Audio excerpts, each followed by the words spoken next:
Of course, the constitutional structure and amendment process are thereby eviscerated. Yet this view has gained common acceptance and widespread adherence in legal and political circles, and the process is self-perpetuating, for there's no effective systemic mechanism to curb it or halt it. Indeed, a movement is and has been afoot in academia and on the courts to institutionalize within the Constitution, via the judiciary, social and economic agendas that should be left and would be left to the body politic if we were still following the Constitution.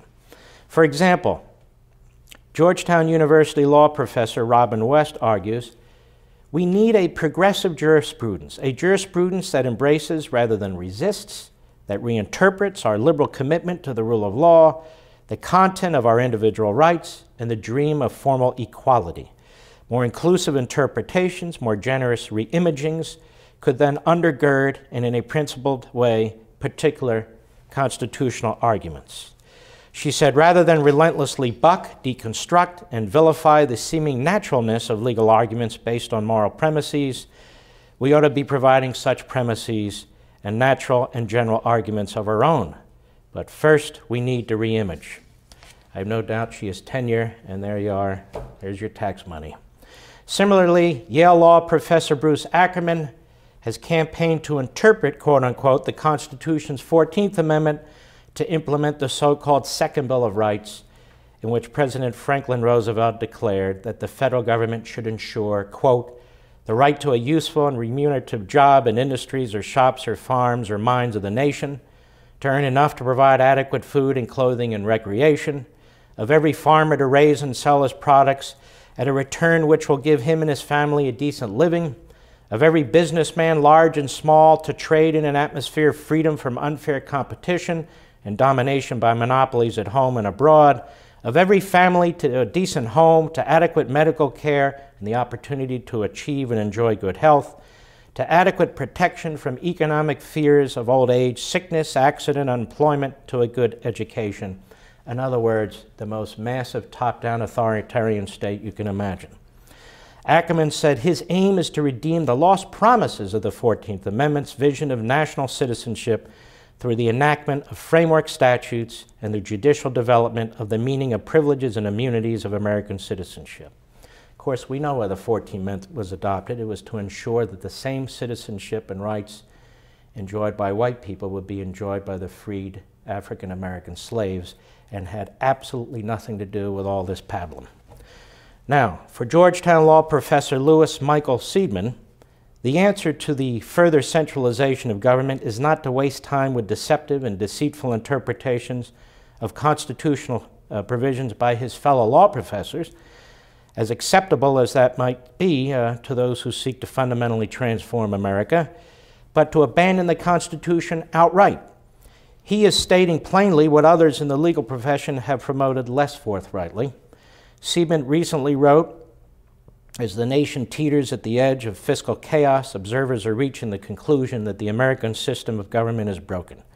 But almost no one blames the culprit, our insistence on obedience to the Constitution, while all its archaic and idiosyncratic and downright evil provisions. If we acknowledge what should be obvious, that much constitutional language is broad enough to encompass an almost infinitely wide range of positions, we might have a very different attitude about the obligation to obey. He says it would become apparent that people who disagree with us about the Constitution are not violating a sacred text or our core commitments. Instead, he says, we're all invoking a common vocabulary to express aspirations that, at the broadest level, everyone can embrace. So he seeks to abandon the Constitution outright and replace it with, well, we just don't know. It would seem that numerous Supreme Court justices are in essential agreement with Seidman. Too often they look for ways to evade the Constitution's limits in order to impose their own personal policy preferences. One such method has been an increasing reliance on international law to supposedly justify their rulings. For example, in 2000, Ruth Bader Ginsburg complained that the court did not have the, quote, same readiness to look beyond one's shores as other nations. The Supreme Court has mentioned the Universal Declaration of Rights, she said, a spare 5 times and only twice in majority decisions. nor does the U.S. Supreme Court note the laws or decisions of other nations with any frequency. She has said that a boldly dynamic interpretation departing radically from the original understanding of the Constitution is sometimes necessary. Dean Ginsburg is not particularly impressed with the Constitution, despite having taken an oath to uphold it. In February 2012, while appearing on Egypt's Al Hayat TV, shortly after the overthrow of Egyptian President Hosni Mubarak, and advising the Egyptian people on the adoption of a new constitution, Ginsburg said in part, "You should certainly be aided by all the constitution writing that has gone on since the end of World War II. I would not look to the U.S. Constitution if I were drafting a constitution in the year 2012. I might look at the Constitution of South Africa." Now, she says that was a deliberate attempt to have a fundamental instrument of government that embraced basic human rights, had an independent judiciary, and it really is, I think, a great piece of work that was done. Much more recent than the U.S. Constitution, Canada has a Charter of Rights and Freedoms. It dates from 1982. You would almost certainly look at the European Convention on Human Rights. Yes, she said, why not take advantage of what else there is elsewhere in the world, except our Constitution? In 2002, then Associate Justice John Paul Stevens referred to international standards in Thompson v. Oklahoma, respecting the execution of criminals under 16 years of age. 2003, Associate Justice Stephen Breyer, a proponent of consulting international law in constitutional cases, gave a speech before the American Society of International Law in which he proclaimed that the global legal enterprise is now upon us. In 2003, Associate Justice Anthony Kennedy cited extensively from international law when writing the court's decision in the Lawrence v. Texas sodomy case, and there are numerous other examples. Former Associate Justice Sandra Day O'Connor was even more explicit. In 2002, she asserted in a speech that, quote, although international law and the law of other nations are rarely binding decisions on U.S. courts, conclusions reached by other countries and by the international community should at times constitute persuasive authority in American courts. And she added, while ultimately we must bear responsibility for interpreting our own laws, there's much to learn from our distinguished jurists who have given thought to the same difficult issues that we face.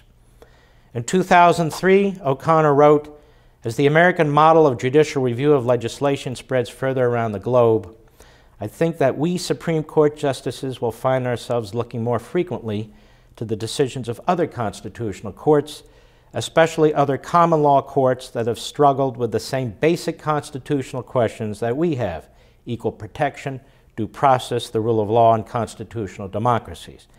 And in 2004, O'Connor declared in yet another speech that international law is no longer a specialty. It is vital if judges are to faithfully discharge their duties. Of course, foreign statutes and constitutions and judicial decisions have no legitimate relation at all to the proper role of Supreme Court justices. The legislative history, text, and intention of lawmakers, or respecting the Constitution, the framers' intent, cannot be determined or understood by inquiring into relying on international authorities. The court has so fundamentally altered its own duties and so completely rejected the limits placed on it by the Constitution's checks and balances and enumerations of powers that the justices are in an endless search for extra constitutional justifications and interventions to explain their activism. The court that was given life by the Constitution cannot legitimately operate outside of it. Its only rightful and lawful authority exists solely within the Constitution's confines. James Madison put it this way: I entirely concur in the propriety of resorting to the sense in which the Constitution was accepted and ratified by the nation. In that sense alone, it is the legitimate Constitution. And if that is not the guide in expounding it, there may be no security. Now, reality informs us that human beings are imperfect, including the mere 9 individuals who serve on the Supreme Court. The fact that they hold law degrees from prestigious law schools, wear black robes, and are each referred to as Your Honor does not change the fallibility of their nature. Nor does the fact that from time to time the court issues rulings with which much of society agrees, or which might be considered just or even honorable. Even monarchs have been occasionally benevolent and wise. But this does not change the essential character of authoritarianism and the general mindset of those who would rule over citizens as subjects. Indeed, history belies the notion of an enlightened judicial oligopoly, immune from Republican traditions and values. Whatever one may think of the Marbury decision, it cannot be denied that today the Supreme Court's power is ubiquitous.